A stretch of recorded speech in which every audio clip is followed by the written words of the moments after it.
国立历史博物馆对阿三悟来说，还真是一个有历史的地方。1978年6月间，阿三悟应邀参加在历史博物馆举行的艺专教授联展，引起轩然大波。由于阿三悟从格尔尼卡获得灵感，创作一幅名为《作品》的800号油画。开幕日当天，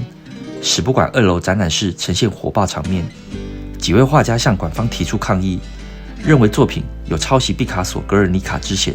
不该参展，要求馆方将画撤下。阿三悟当时坚持不愿退展，除了因为是应邀参展之外，况且在展览揭幕当天，阿三悟已把毕卡索《格尔尼卡》的印刷画片摆在展柜自己作品的下方。这幅作品是把握格尔尼卡的精神，而不是构图的相近。阿三悟以刀块方式处理部分画面唯一特点，以立体塑造画中的马，也异于毕卡索的笔触。阿三悟认为这张画抹去签名，拿到任何地方都不会被人以为是毕卡索的画，因为这是阿三悟的作品。馆方为了此事，除了忙着向主管单位教育部说明，更是去拜访对作品非议的画家们。没想到事情的演变更加离谱，有人提及毕卡索是挺共产党，将阿三悟的创作扯到思想问题。当时的台湾还处在戒严时期，于是阿三悟被警总找去喝咖啡。在这一段格尔尼卡风波当中，李奇茂、欧豪年几位先进都非常关心阿三悟，带着阿三悟去向很多人说明。当时收藏家林有福先生准备以60万购藏作品，不料经媒体报道，一位教授要请国税局去调查买画者林有福先生的公司钱从哪里来。而当时的氛围让林有福先生跟阿三悟说，连你这个画画的都有危险，我这做保险的。唉，谈起这段往事，阿三悟不禁想起当年父亲在火车站送别时的嘱咐，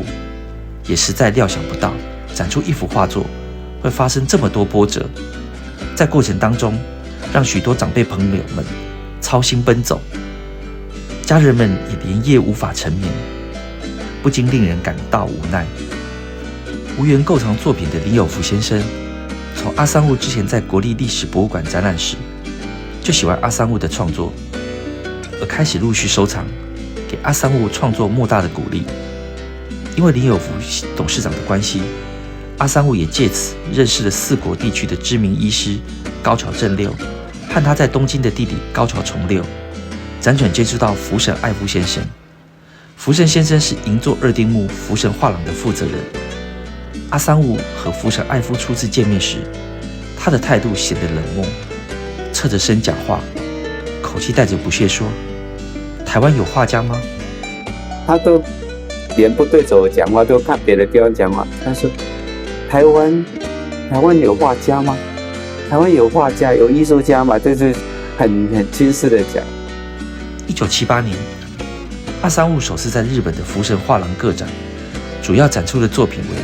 西班牙风景题材和纽约的照相写实主义作品。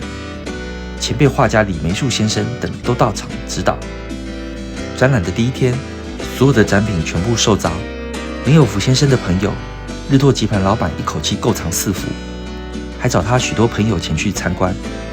因为有这样好的开始，福神画廊跟阿三悟签了10年的代理合约。